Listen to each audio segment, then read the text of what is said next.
الحمد لله وكفى والسلام على عباده الذين اصطفى اما بعد۔ آج ہم نے اللہ کی کتاب سے سورۃ الاعراف سے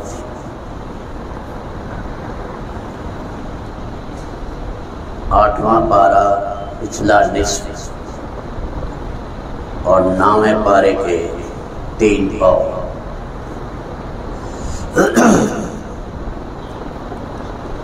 اللہ تعالیٰ شانہ نے اس سورت کے شروع میں پیارے نبی صلی اللہ علیہ وسلم کو تسلی دی ہے کہ آپ غم نہ کھائیں،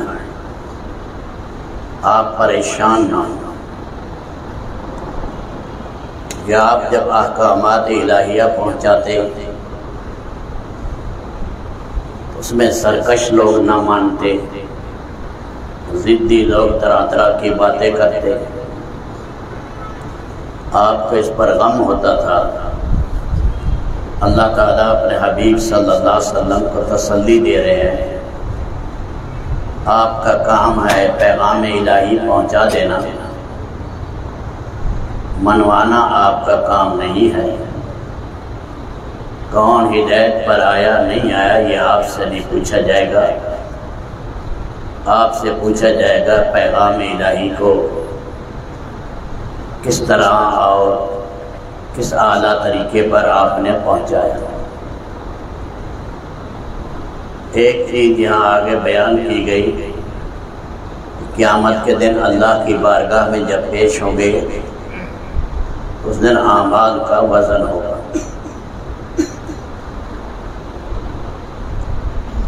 وہاں میدان محشر میں کئی دفعہ اعمال کا وزن ہوں گے۔ ایک جسم کا وزن ہے، اور میں نیک لوگ ان کے جسم کا وزن بہت زیادہ ہوگا، جیسے عبداللہ ابن مسعود کے بارے میں اللہ کے نبی نے فرمایا، مختصر آدمی تھے، فرمایا حشر کے میدان میں یہ احد پہاڑ سے زیادہ وزنی ہوں گے۔ اور ایک وزن ہوگا ایمان اور کفر کا۔ کافر کے پاس ایمان نہیں ہے، اس لیے نیکی والا پلڑا سارا خالی۔ مومن کے پاس ایمان ہے، اس لیے اتنا ہے کہ اس کے لیے نجات ہے اولی یا کچھ وقفے کے بعد۔ کافر کے لیے تباہی ہے ہمیشہ کی۔ ایک اعمال کا وزن صحیفوں کا ہوگا جو اوراق ہیں، فرشتے جو دستاویز تیار کر رہے ہیں، اس میں ریکارڈ ہے ہمارا نیکی اور بدی۔ تو میدان ہے، اللہ تعالیٰ شانہ نے بعض روایات میں آیا بھی ہے، حضرت داؤد علیہ السلام نے کہا ہے اللہ وہ میزان مجھے دکھا جس میں آپ بندوں کے اعمال کا وزن کریں گے۔ اللہ نے دکھائی، اتنا بڑا اس کا ایک پلڑا کہ ساتوں زمین و آسمان اس میں اندر آ جائے۔ حضرت داؤد علیہ السلام بے ہوش ہو گئے۔ ہوش میں آنے کے بعد فرمایا میرے اللہ کس کے اتنے اعمال ہو سکتے ہیں؟ فرمایا اے داؤد، جو کھجور کا ایک دانہ بھی اخلاص سے دے گا، میں اس کے اس پلڑے کو، نیکی کے پلڑے کو اخلاص کی وجہ سے بھر دوں گا۔ اس لیے دستاویز ریکارڈ جو ہیں نیک اور بد کے، یہ سارے جمع ہوں گے۔ اور ایک یہ ہے کہ بھئی کیسے عمل کا وزن ہوگا۔ عمل تو نظر آنے والی چیز ہے نہیں، کوئی جوہر یا جسم تو نہیں ہے کہ جس کا آدمی وزن کرے۔ فرمایا یہ نیک یا برے اعمال آخرت میں مختلف شکلوں میں آ جائیں۔ اللہ کے ہاں وزن کرنا ویسے کوئی مشکل نہیں ہے، جیسے اس زمانے میں ہوا کا وزن ہو رہا ہے، بخار کا وزن ہو رہا ہے، سردی کا وزن ہو رہا ہے، گرمی کا وزن ہو رہا ہے، بجلی کا وزن ہو رہا ہے، اللہ کے لیے اعمال کا وزن کرنا کیا مشکل ہے۔ بعد یہ فرمایا کہ یہ اعمال اچھے نیک جسم کی شکل میں آئیں گے اور برے اعمال جو ہیں وہ گندی شکل میں آئیں گے۔ جیسے زکوٰۃ نہیں دے گا تو سانپ کی شکل میں ہے، اور حسین شکل میں نماز روزہ آئیں گے قبر میں۔ اس لیے ان کا وزن ہوگا نیک اعمال کا، برے اعمال کا، اللہ انہیں جسم دیں گے۔ اگلی بات یہ ہے، روایات میں دو چیزیں ایسی ہیں جو ترازو کے پلڑے کو زیادہ جھکائیں گے ایمان والے کے۔ ایک اخلاق، مکارم اخلاق، اور ایک بیہودہ گفتگو سے بچنا، خاموش۔ یہ نہیں کہ ہر وقت آدمی بولتا ہی رہے، بھلائی کی بات کرے، وہ چپ رہنے سے اچھی، اور چپ رہنا شر کی بات کرنے سے بہتر ہے۔ یہ دو چیزیں، مکارم اخلاق اور خاموشی، یہ ترازو کے پلڑے کو جھکانے والی ہیں۔ ایک روایت میں یہ بھی آیا کہ سب سے پہلے جو مومن کا عمل تولا جائے گا وہ نیک عمل وہ ہے جو بیوی بچوں پر اس نے خرچ کیا۔ ایک درہم آدمی روپیہ خرچ کرتا ہے بیوی بچوں پر، ایک اپنے ملازم پر، ایک اللہ کی راہ میں۔ جو اپنے بیوی بچوں پر خرچ کرتا ہے اس کا اجر سب سے زیادہ ہے۔ اور روایات میں آیا ایک آدمی کے اعمال تولے جا رہے ہوں گے، پلڑا اٹھ رہا ہوگا، پھر نیک اعمال آئیں گے، بدن کو جھکا دیں گے، پلڑے کو جھکائیں گے۔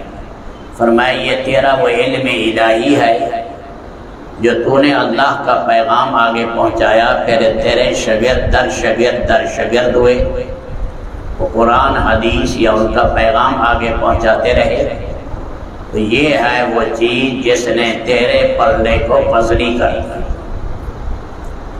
شہید کا لہو اور علماء ربانین کے قلم کی سیاہی کا بدل کیا جائے گا۔ فرمایا قلم کی سیاہی جس سے حق مسائل لکھے تھے یہ شہید کے لہو سے بھی وزنی ہوگی۔ ایک چیز وہ بھی ہے، فرمایا جس کا بدن نہیں ہو سکے گا وہ ترازو میں بھی نہیں آئے گی، وہ ہے خشیت الہی کی وجہ سے رونا۔ فرمایا جو اللہ کے ڈر سے تنہائی میں روتا ہے اتنا اجر ہے کہ ترازو میں تولنا بھی اس کے لیے مشکل ہے۔ باقی ایک مراحل میں خسروانہ ہے، مالک کی عطا ہے، وہ ضابطے اور قانون سے ہٹ کر ہے۔ وہ کیا؟ ایک آدمی کے 99 دفتر بدعمالیوں کے ہوں گے، وہ کہے گا آج میں تباہ ہو گیا، اس کا ایک پرچہ نکالا جائے گا، کلمہ شہادت کا جاؤ وزن کراؤ، وہ کہے گا یہ چھوٹا سا پرچہ اتنے بڑے سوء اعمال کے مقابلے میں کیا وزن ہوگا؟ میں آج تیرے اوپر ظلم نہیں ہوگا، تو وہ پرچہ جو ہے پلڑے کو جھکا دے گا۔ یہ اخلاص سے پڑا ہوا کلمہ ہے، یہ مالک کے مراحل میں خسروانہ اور خاص عطایا ہیں، یہ ضابطہ اور قانون میں۔ آگے اللہ تعالیٰ شانہ نے آدم علیہ السلام اور شیطان کے واقعے کو بیان کیا۔ اس میں شیطان نے مہلت مانگی تھی کہ اے اللہ مجھے مہلت دے دے کہ جب حشر میں لوگ اٹھیں گے اس وقت تک میری زندگی ہے۔ اللہ نے یہ دعا تو قبول نہیں کی، لمبی زندگی کی دعا تو قبول کی ہے۔ جب پہلا سور پھونکا جائے گا اسے وقت معلوم بھی کہتے ہیں، اس وقت تک اللہ نے اسے زندگی دی ہے۔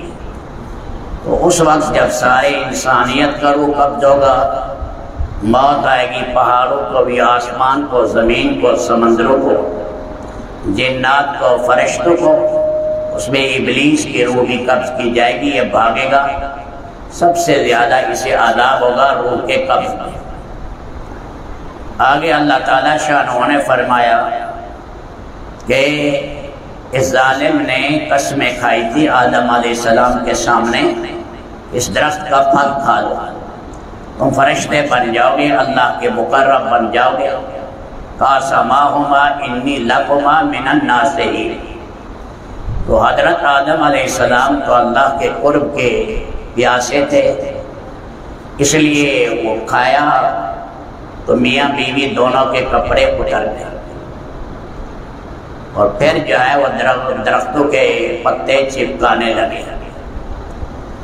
اس پر اللہ تعالیٰ نے بنی آدم کو حکم دیا کہ حیا بڑی چیز ہے، اور یہ شیطان بڑا تمہارا دشمن ہے، یہ تمہیں ننگا کرنا چاہتا ہے، اس لیے اس کی کوشش ہے وہ آزادی اور ترقی کے نام پر انسان کو یا پورا ننگا کرتا ہے یا نیم برہنہ کر دیتا ہے۔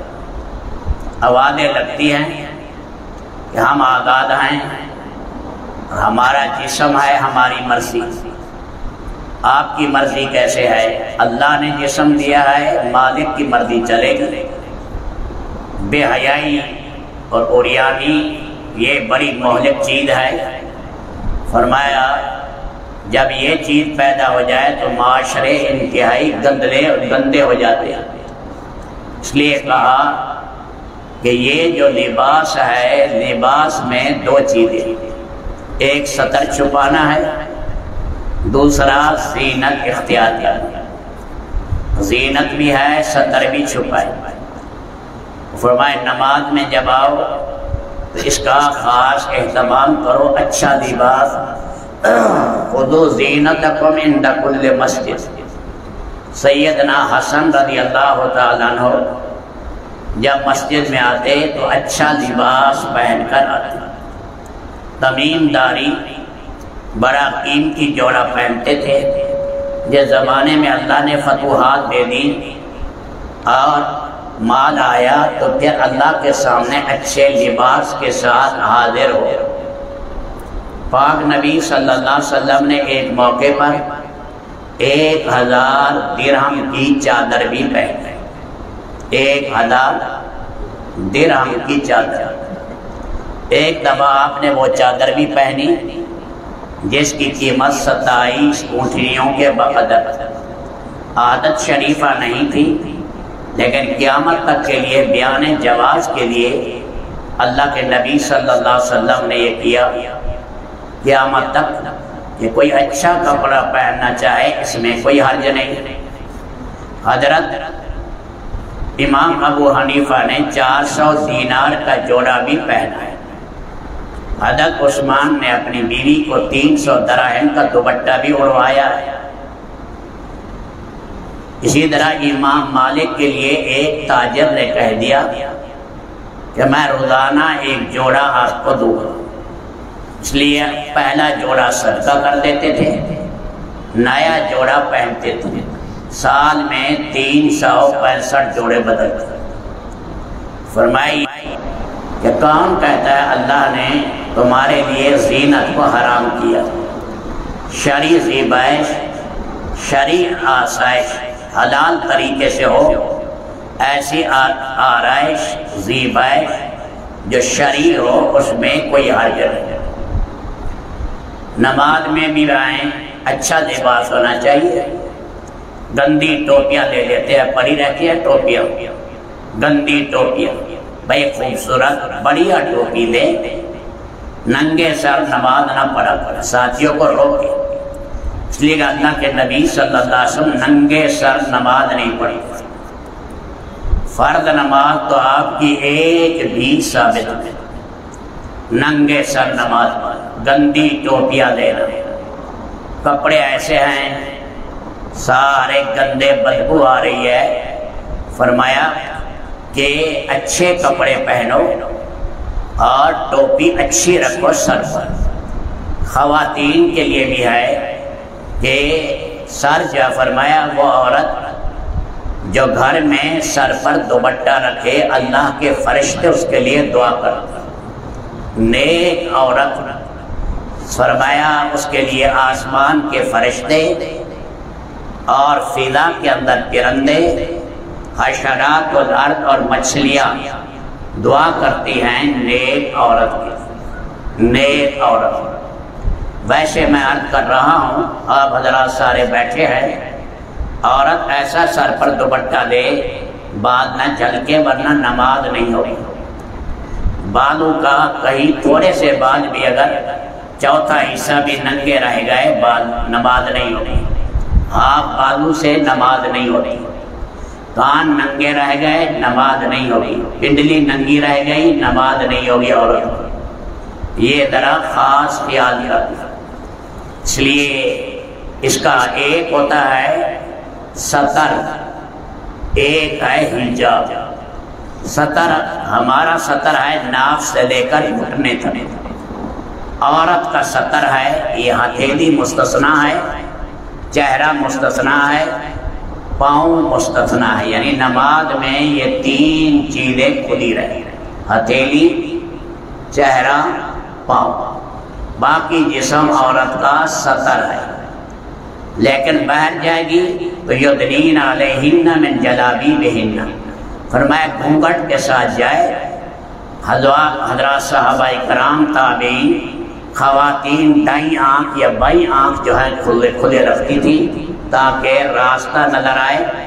بڑی چادر پہن کر جانا وہ حجاب کا مسئلہ اور ہے، ستر کا مسئلہ اور ہے۔ عورت جب نماز پڑھتی ہے، آپ حضرات کے سامنے میں عرض کر ہی دوں، عورت کے اندر دیکھو مثال کے طور پر عورت، ہم کھڑے ہوتے ہیں 4 انگل یا 1 بالش کا فاصلہ رکھتے ہیں پاؤں کے درمیان، حدیث میں کہیں نہیں آیا، فقہا نے فرمایا، لیکن خاتون سے کہا دونوں پاؤں ملا دے۔ ہمارے لیے ہے ٹخنا، ٹخنے سے چادر اوپر رکھنا، نماز میں بھی غیر نماز میں۔ عورت کے لیے ہے کہ شلوار ٹخنے سے نیچے رکھے، اوپر رکھنا حرام۔ ہم رکوع کرتے ہیں تو ہمارا سر، پیٹھ اور سرین برابر، عورت کو کہا رکوع میں کم جھکے۔ ہم ہاتھ باندھتے ہیں ناف پر یا ناف کے نیچے، عورت سے کہا سینے پر باندھے تاکہ اس کا پردہ اور حجاب ہو جائے، چھاتی اور پستان چھپ جائے۔ اتنا بڑا حیا کا حکم دیا۔ ہم رکوع کرتے ہوئے بازو علیحدہ کرتے ہیں، عورت سے کہا بازو چمٹا دو۔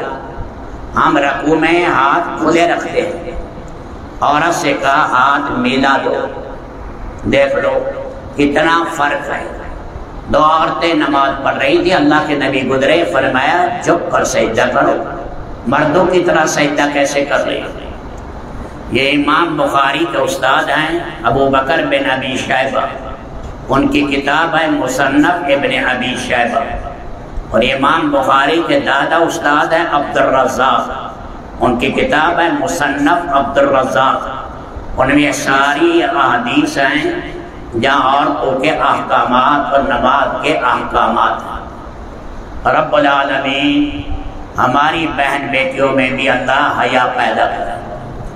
سورۃ اعراف ہے، اعراف کیا چیز تھی؟ جنت اور جہنم کے اندر جنتی جنت میں چلے گئے، جہنمی جہنم میں چلے گئے، کافر پل صراط سے نہیں گزریں گے، وہ تو نیچے ہی پار کر دیے جائیں گے جہنم۔ منافق آئیں گے، مومنین اوپر سے گزر جائیں گے، منافق ان کے ساتھ نور لینے کی کوشش کریں گے لیکن اندھیرا چھا جائے گا۔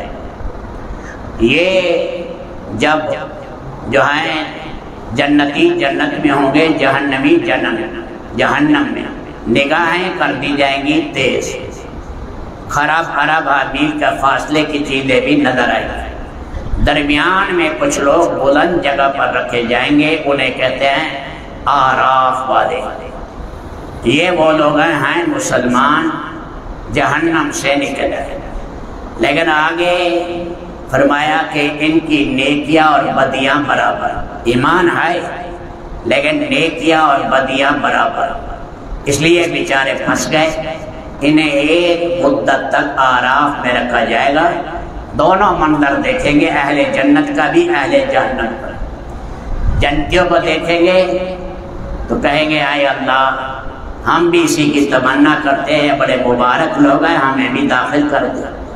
جہنمیوں کو دیکھیں گے اللہ ظالموں کے ساتھ ہمیں نہ ملانا۔ کہتے ہیں یہ ہوں گے کون لوگ؟ روایات مختلف ہیں، کہا یہ وہ لوگ ہیں جنہوں نے جہاد کیا لیکن ماں باپ سے نہیں پوچھا، ماں باپ راضی نہیں تھے، ان کی اجازت کے بغیر کیا، اس لیے جہاد کیا، جہنم میں نہیں گئے، ماں باپ سے نہیں پوچھا، آراف میں رہے۔ پھر اللہ کی رحمت کو جوش آئے گا، رب العالمین آخر میں ان کا فیصلہ کر دیں گے جاؤ جنت۔ رہے پکے کافر، پکے مشرک ملحدین، اللہ فرما رہے ہیں جنہوں نے تکبر کیا میری آیات کے ساتھ اور ضد میں رہے، ان کے بارے میں اللہ فرما رہے ہیں ان پر میں نے جنت حرام کر دی، ان کا روحوں پر آسمان کے دروازے بند، ان کے لیے دروازے نہیں کھولے جائیں گے۔ فرمایا ان کے لیے جنت میں داخلہ ایسے ہی ہے مشکل جیسے اونٹ کا سوئی کے سوراخ میں داخلہ، حتی یلج الجمل فی سم الخیاط، اونٹ کو گدار کے دکھا دو تو سوئی کے سوراخ سے گزر جائے گا۔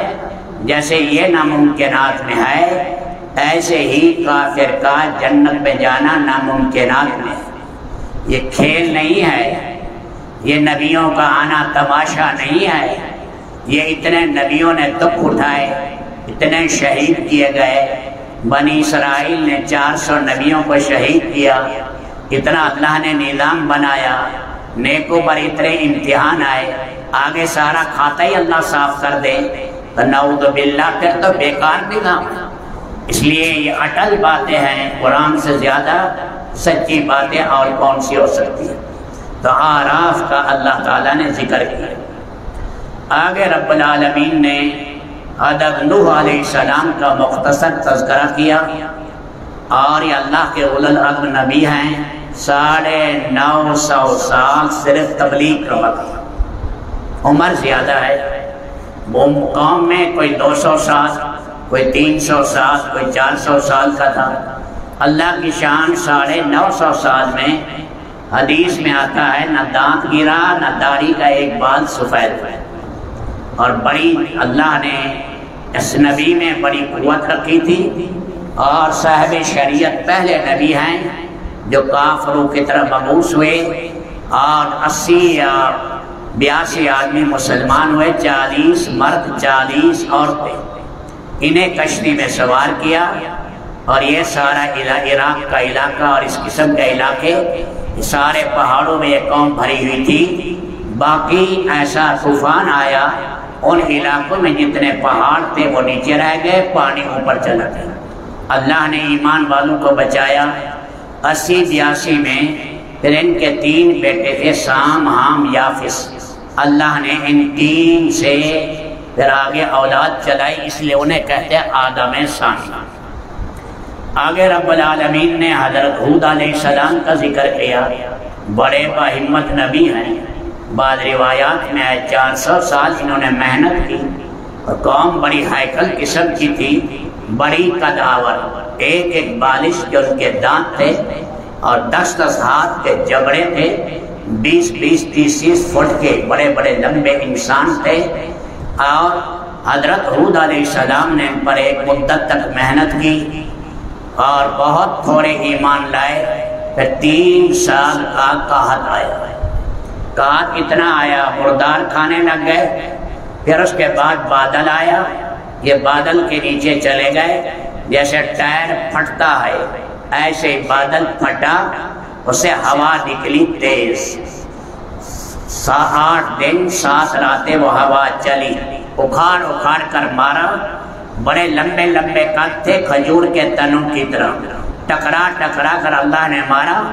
جانور بھی ہوا میں اڑ رہے ہیں، اونٹ بھی، اور یہ بھی ہوا میں اڑ رہے ہیں، اور قرآن نے دوسری جگہ کہا حل تری لہم من باقیہ، میں نے ایک کا بیج چھوڑا ایک کمینے کا، سب کا بیج تک میں نے ختم کر دیا۔ ایسا اللہ نے اڑایا، چیخیں تھی، تباہ کر کے رکھ دیا ہیکل قوم جن کا نعرہ تھا من اشد منا قوہ۔ اللہ کہتے ہیں یہ پدی اور کیا شوربے، یہ میرے مقابلے میں میرے پیدا کیے ہوئے اور اتنی اکڑ کر رہے ہیں۔ اللہ کی شان ہود علیہ السلام ایمان والوں کو لے کر ایک حدیرہ اور حویلی میں بیٹھے رہے، اتنا تیز طوفان، لیکن ان کے لیے وہ ہوا نسیم صبح کی تھی۔ ان کے بعد حضرت صالح علیہ السلام کا ذکر کیا۔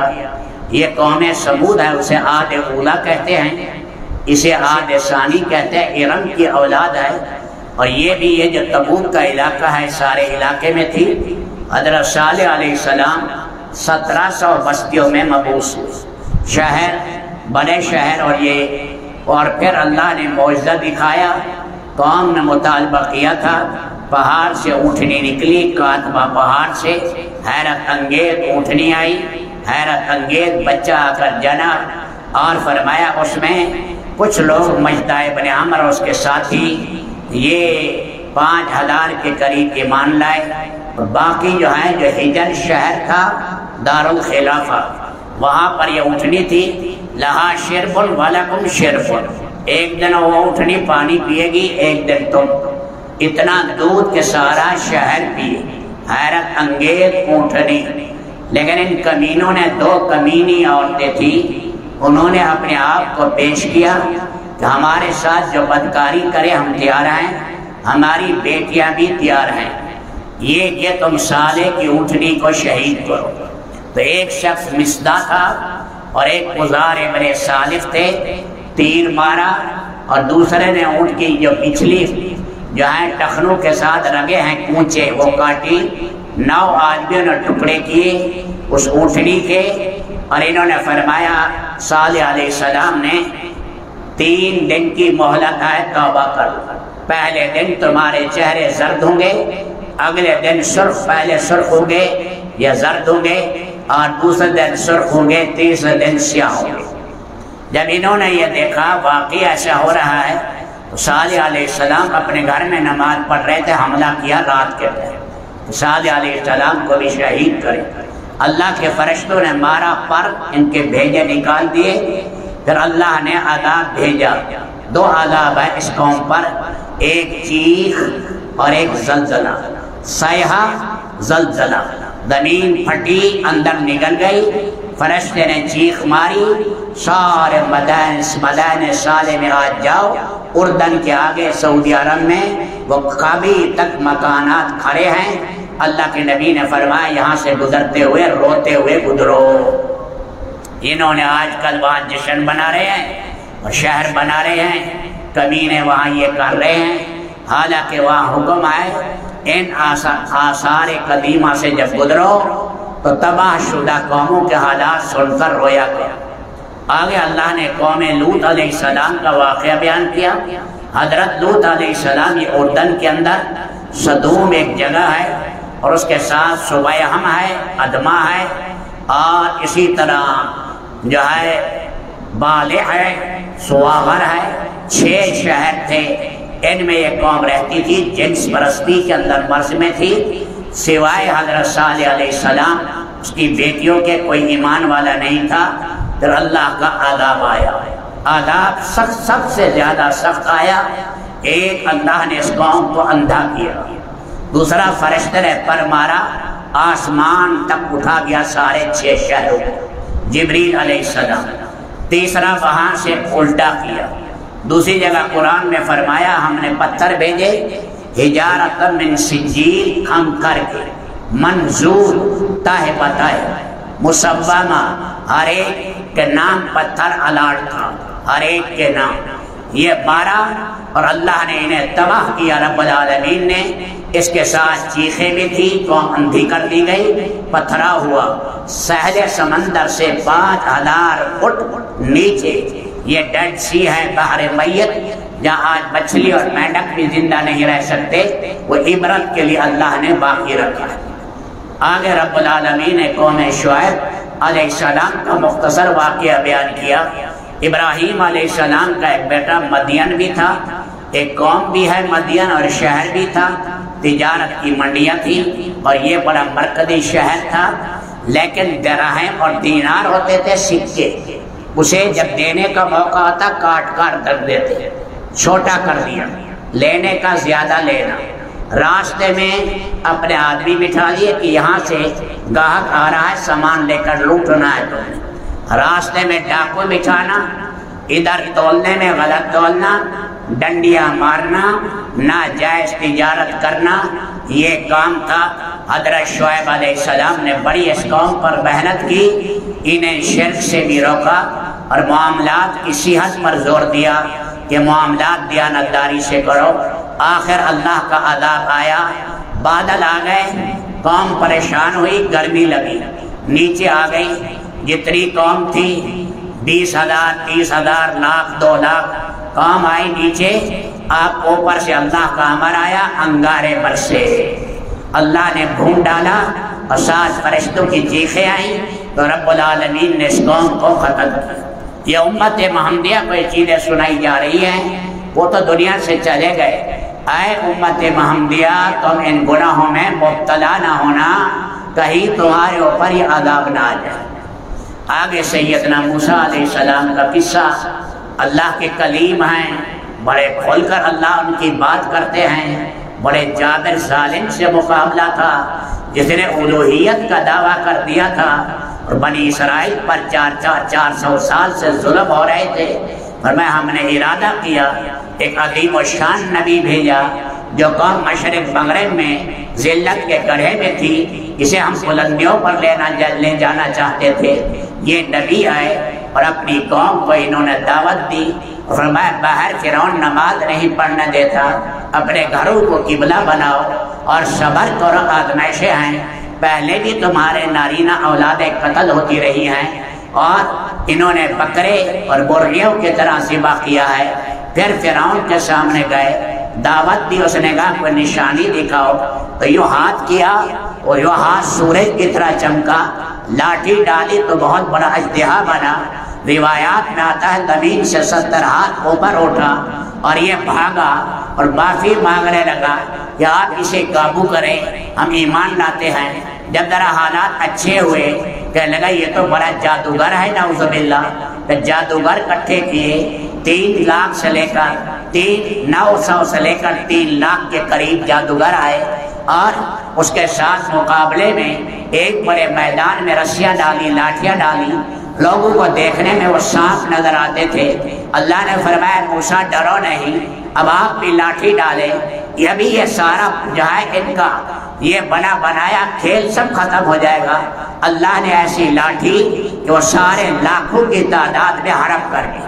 وہ جو جادوگر تھے وہ سمجھ گئے یہ جادو نہیں ہے، یہ نبی کا معجزہ ہے، وہ سجدے کے اندر گر گئے اور کہا ہم سچے رب پر جو ہارون اور موسیٰ علیہ السلام کا رب ہے ہم ایمان لے آئے۔ فرعون نے کہا میں تمہارا ایک دایاں بازو بائیں ٹانگیں یہ کاٹوں گا، پھانسی چڑھاؤں گا۔ اس نے کہا جو کرنا ہے کر لے، ہم سچے رب پر ایمان لے۔ اللہ کی شان، صبح ایمان لے آئے، 11 بجے کے قریب شہید ہو گئے۔ ایسا پکا ایمان ان جادوگروں میں ایک نے بھی ایمان نہیں چھوڑا۔ موسیٰ علیہ السلام لگے رہے اور دعوت دیتے رہے فرعون کو۔ آخر کار اللہ نے فرمایا اب بنی اسرائیل کو لے کر چلیں۔ جب انہیں پتہ لگا تو پیچھے بھاگے، اپنی لاکھوں کی تعداد فوج لے کر اللہ نے بحیرہ کلدم میں انہیں ڈبویا، اور پھر موسیٰ علیہ السلام باہر آئے۔ پھر اللہ پاک نے آگے طور کا ذکر کیا اور اس کے ساتھ بچڑے کا بھی ذکر کیا، اور حالات موسیٰ علیہ السلام کے اللہ نے بتائے۔ 5-6 رکعتیں ہم نے اسی موسیٰ علیہ السلام کے تذکرے میں پڑھی۔ بڑا لمبا واقعہ اللہ نے بیان کیا، اس لیے بتایا کہ کیسے قوم پر ظلم ہو رہے تھے، موسیٰ علیہ السلام نے کیسے نجات دیا، اور اس باطل کے بڑے سرغنے کو اللہ کہتے ہیں ہم نے کیسے ٹکڑے ٹکڑے کر کے رکھ دیا، ہم نے نام و نشان بھی ان فرعونیوں کا نہیں چھوڑا۔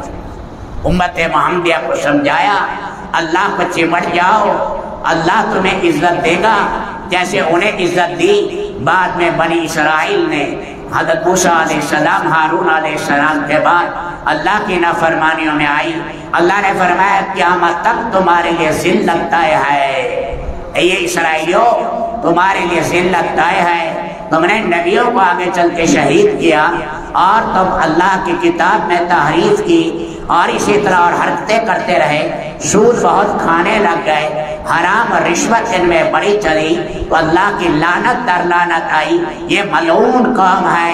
فرمایا میں نے سب سے زیادہ ان پر انعامات کیے اور یہی کمینے نکلے، فرمایا یہ قیامت تک ان کے گلے میں ذلت کا طوق میں نے ڈال دیا، یہ خود زندہ نہیں رہ سکیں گے، کبھی کسی کے سہارے پر کبھی کسی کے سہارے پر یہ لینے کی کوشش کرے گا۔ آگے اللہ تعالیٰ نے فرمایا موسیٰ علیہ السلام کی قوم کے 12 طبقے تھے، 11 پھسل گئے، ایک نیک تھا۔ وَمِن قَوْمِ مُوسَىٰ وَمِن قَوْمِ مُوسَىٰ أُمَّةٌ يَهْدُونَ بِالْحَقِّ وَبِهِ يَعْدِلُونَ، ایک طبقہ تھا، انہوں نے کہا ہے اللہ یہ 11 تو ہو گئے گمراہ، ہمیں کسی ان سے دوری کر دے۔ اللہ نے مشرق بعید میں 1 سال کا انہوں نے سفر کیا، وہاں گئے اور وہاں روایات میں آیا ہے اللہ کے نبی صلی اللہ علیہ وسلم جب معراج پر گئے اس 12ویں قوم کے حصے کے پاس بھی گئے جو کہ یہ سچی تورات پر عمل کر رہے تھے۔ آپ نے فرمایا یہ مکان تم نے ایک جیسے بنائے ہیں تاکہ یا رسول اللہ کوئی حسد نہ کرے۔ فرمایا تمہارے ہاں کوئی جھوٹ بھی بولتا ہے کہ جھوٹ بولے آگ آ کے جلا دیتی ہے، یہ ساری گندم باہر کیوں پڑی ہے؟ فرمایا جتنی ضرورت تو لے لیتے ہیں، یا ہمارے ہاں چوری کوئی نہیں کرتا۔ فرمایا یہ ساری قوم رسول پاک علیہ السلام جب معراج پر گئے ایمان لے، یہ جو 12واں طبقہ تھا یہ ان پر ایمان لیا۔ آگے اللہ تعالیٰ شانہ نے بیان کیا کہ اسی بنی اسرائیل میں ایک شخص جب موسیٰ علیہ السلام اردن کے قریب گئے میدان تیہ کے آخر میں، وہاں پر ایک شخص تھا مسلمان، یعنی موسیٰ علیہ السلام پر ایمان لے آیا تھا لیکن تھا جبارین کا آدمی۔ انہوں نے کہا موسیٰ علیہ السلام حملہ کر رہے ہیں اور اگر آپ حملہ کر دیا مارے جائیں گے، نبی کا کون مقابلہ کر سکتا ہے؟ آپ مستجاب دعا ہیں، نیک اللہ کے ولی ہیں، آپ ان کے خلاف بد دعا کریں۔ روایات اس کا نام بلم بن باور بھی ہے اور بلم بن باورا بھی ہے۔ اس نے کہا نبی کے خلاف بد دعا، استخارہ کروں گا، استخارے میں روکا۔ انہوں نے اس کی بیوی کو سونے چاندی دیے، رشوت دی، بیوی نے مجبور کیا، سواری پر گیا، فرشتوں نے سواری کو دھکے دیے، پھر یہ ویسے چلا، بد دعا کرنے کے لیے پہاڑ پر چڑھا، اللہ کی شان اس کی زبان لٹک کر سینے پر آ گئی۔ اللہ قرآن میں کہہ رہے ہیں ان کی مثال کتے کی طرح تھی، سانس لینا اس کا مشکل ہو گیا۔ اللہ فرماتا ہے فَانْسَلَخَ مِنْهَا، ہم نے اسے آیات قرآنیہ دی تھی، نور دیا تھا، ہم نے کھینچ لیا، مرتد ہو گیا، مرتد۔ اب یہ کمینے نے کہا میں تو مر گیا، لیکن بنی اسرائیل سے کہا، اپنی قوم جبارین سے کہا ایک کام کرو، اب تم جو ہے اپنی لڑکیاں اور عورتیں حسین لباس پہناؤ، اور یہ کافی عرصے سے گھروں سے باہر بنی اسرائیل نکلے ہوئے ہیں، اور ان کے پاس بھیجو وہ چیزیں بیچے، اگر وہ زنا کریں تو زنا کے لیے آمادہ ہو جائے۔ موسیٰ علیہ السلام نے قوم کو روکا بھی صحیح، ایک آدمی زنا کر بیٹھا تو اللہ کا عذاب طاعون آیا، 70,000 بنی اسرائیل مر گئے۔ پھر اس جوڑے کو سنسار کیا گیا، پھر اس کے بعد اللہ کا عذاب ٹلا۔ آگے اللہ نے بستی اعلیٰ والوں کا کیا کہ یہ حضرت داؤد علیہ السلام کے زمانے میں انہیں یہ کہا گیا تھا کہ ہفتے کے دن شکار نہ کرنا، مچھلیاں ہفتے کے دن بہت دریا میں آئیں، انہوں نے سوراخ کر کے اپنے تالاب بنا دیتے تھے، ہفتے کے دن اپنے تالابوں میں پانی بھر لیتے کہ مچھلیاں آ گئی، اتوار کو ہم پکڑیں گے۔ نیک لوگ انہیں روکتے رہے کہ ایسی حرکتیں نہ کرو، ادھر سے پکڑو گے تو یہ بھی بایاں ہاتھ ہے، ادھر سے ہاتھ لے جاؤ گے تو یہ بھی بایاں ہے۔ خنزیر خنزیر ہے، اس خنزیر کا نام بکری رکھ دو، وہ خنزیر جو ہے خنزیر ہی رہے گا۔ یہ کیا چلاکی کرتے ہو، تم اس سود کا نام انٹرسٹ رکھ دو تو کیا وہ سود ختم ہو جائے گا؟ تو انہوں نے روکا انہیں کافی، لیکن یہ قوم بعد نہ آئی۔ فرمایا یہ اللہ کا امتحان آیا کہ ہفتے والے دن مچھلیاں بہت آئی، دیکھا کچے پکے، اللہ کی شان یہ روکتے رہے۔ اور نیک لوگوں نے ایک دن دیکھا کہ آج آوازیں نہیں آ رہی، تو ان کے گھروں میں دیکھا تو اللہ نے ان سب کو فلما اتوا عما نہوا عنہ قلنا لهم كونوا قردة خاسئین، ہم نے انہیں بندر ذلیل بنا دیا۔ 3 دن بندر رہے، پھر اللہ نے ہلا دیا۔ یہ بندر ان کی نسل سے نہیں ہے۔ اللہ کے نبی نے فرمایا انہوں نے خدا کے حلال کو حرام بنانے کی کوشش کی، پھر اللہ کے یہ دردناک عذاب باعث اللہ کے یہ دردناک عذاب اس قوم پر آیا۔ آگے رب العالمین نے عالم ارواح کا قصہ بیان کیا ہے۔ روحیں تمہاری میں نے پہلے پیدا کی تھی، میدان عرفات میں میں نے اکٹھی کی تھی، ابھی عالم دنیا میں نہیں آئے، تمہاری روحیں آئی تھی، اس روحوں سے میں نے اپنا دیدار بھی کرایا، اور میں نے پوچھا تمہارا رب کون ہے؟ ساری روحیں دیکھ رہی تھی، سب نے کہا الہ بھی آپ ہے، رب بھی آپ ہے۔ میں نے تمہاری روحوں کو پہلا سبق پڑھایا، ہر انسان کی روح میں یہ نورانی روح ہیں، عالم ارواح میں رکھی، پھر اپنے زمانے میں جب بچہ 4 مہینے کا ماں کے پیٹ میں ہو گیا، وہ تربیت یافتہ روح اس میں ڈالی گئی تاکہ تم نہ کو۔ پھر ہم نے اس کے ساتھ ساتھ صرف اسی وعدے پر کافی نہیں رکھا، بلکہ سمجھانے کے لیے پھر ہم نے نبیوں کو بھیجا تاکہ عہد الص وہ میثاق اولی پہلا جو تم نے پکا وعدہ کیا تھا عرفات کے میدان میں، اس کو نہ بھولنا۔ نبی آ کر تمہیں یاد دلاتے رہے، ہر زمانے میں حج میں بھی جا کر اسی میدان میں ہم روتے ہیں، اے اللہ اسی جگہ ہماری روحیں یہ قرار کر کے گئے۔ اس کو اللہ تعالیٰ نے بیان کیا۔ آگے رب العالمین نے آخر میں ایک نصیحت کی، اے پیارے نبی معافی کو پکڑے، خذ العفو، درگزر کرے، وامر بالعرف، بھلائی کی بات کہتے رہے، واعرض عن الجاہلین، جاہل کوئی بدتمیزی کرے منہ کے اپنے مقابلہ نہ کریں، گند کو گند سے نہ دھونا، گندگی کو پاک پانی سے دھونا، مکارم اخلاق استعمال کر۔ عفو کے ایک معنی تو معافی ہے، اس نے سوء اخلاق سے پیش آیا، آپ حسن اخلاق سے پیش آئیں، ایک تو یہ۔ دوسرا عفو کے معنی ہے ظاہری دینی سطح، نماز میں گہرائی کتنی ہے آپ اس کو چھوڑ دیں، ظاہری نماز پر کھڑا کر دیں۔ زکوٰۃ کے اندر گہرائی میں کتنی ہے اس کو چھوڑیں، ظاہری زکوٰۃ پر کھڑا کر دیں۔ اے نبی تحقق اور تجسس نہ کریں ان میں، آپ ظاہر کے قائل ہیں اسی پر کھڑا کریں، اور ظاہر میں معافی کے آپ قائل ہیں، اور اس کے ساتھ بھلائی کی باتیں کہتے رہیں۔ کوئی جہالت سے پیش آئے تو جاہلوں سے منہ موڑ لیں، اذا خاطبهم الجاہلون قالوا سلاما۔ عیینہ بن حصن سردار تھا، صحابی بنا، منہ پھٹ بہت تھا، آیا حضرت عمر کے پاس، اپنا بھتیجا اور ابن قیس تھے، کہا کہ عمر سے تو ملاؤ، انہوں نے ملایا، وہ شورا کا آدمی تھا، جو مرکزی شورا بنی تھی امیر المومنین کے لیے تھے، وہ کہنے لگا جی آپ عدل نہیں کرتے۔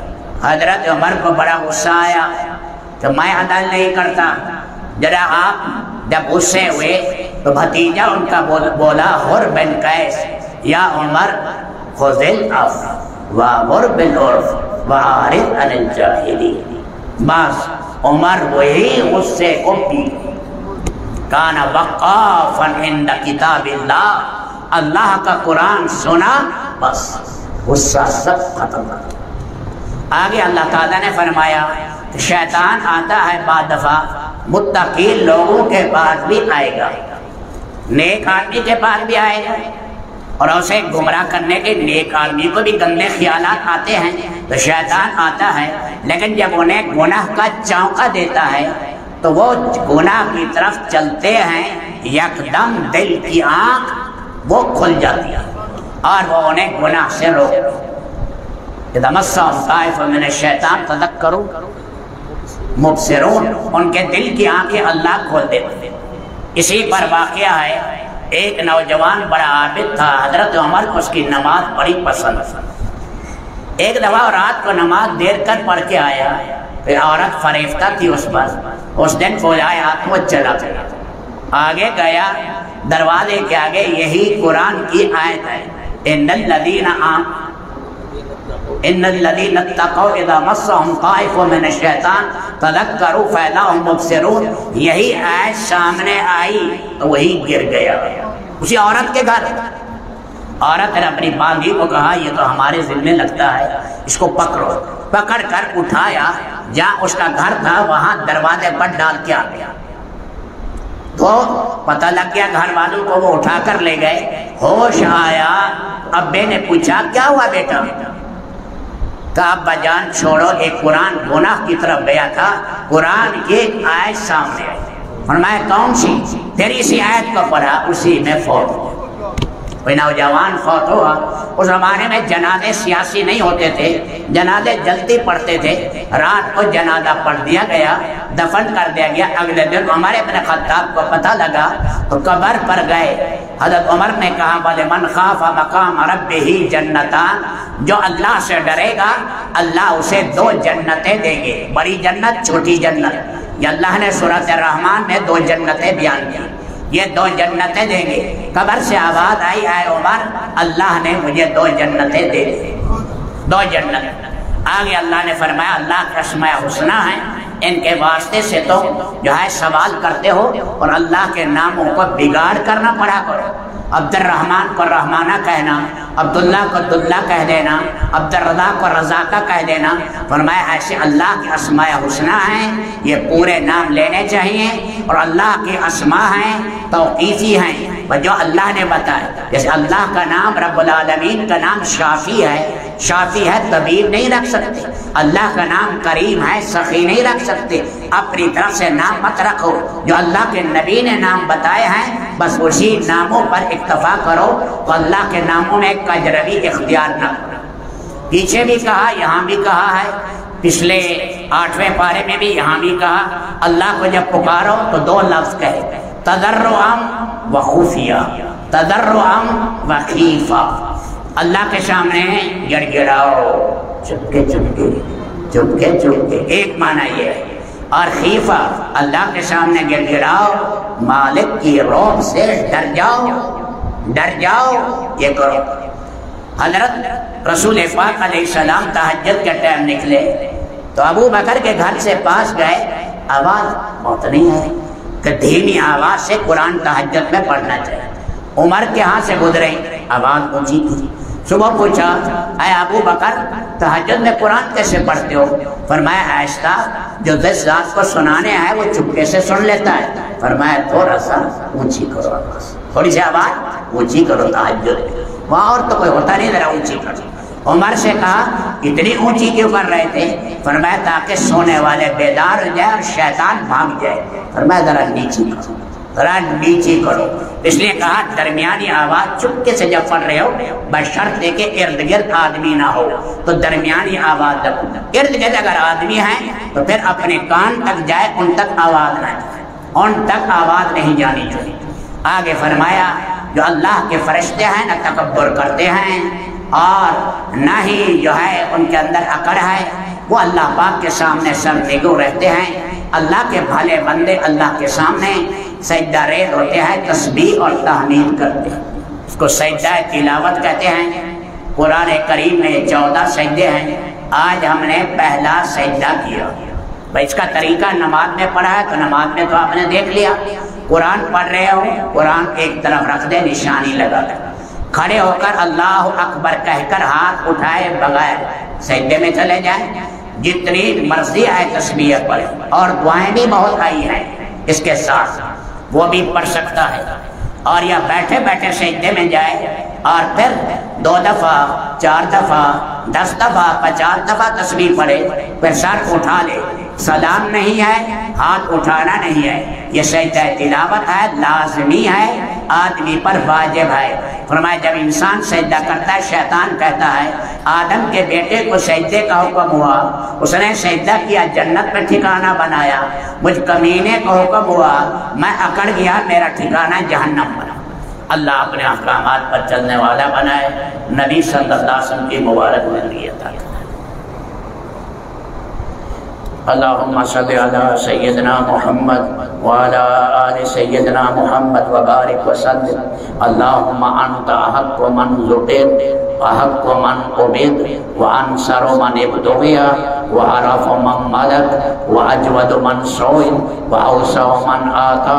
اللہم انت الملک لا شریک لک والفرد لا ند لک کل شیء ہالک الا وجہک لن تطاع الا باذنک ولن توصى إلا بعلمك، تطاع فتشكر توصى فتغفر، أقرب شهيد أدنى حفيظ، قلت دون النفوذ كتبت الآثار نسخت الآجال، القلوب لك مفضية السر عندك علانية، الحلال ما أحللت والحرام ما حرمت والدين ما شرعت والأمر ما قضيت، الخلق خلقك والعبد عبدك، اللهم انت اللہ الرؤوف الرحیم وان تصلی محمد صلی اللہ علیہ وسلم ابد العابدین و دہر الداہرین صلی اللہ علیہ وسلم۔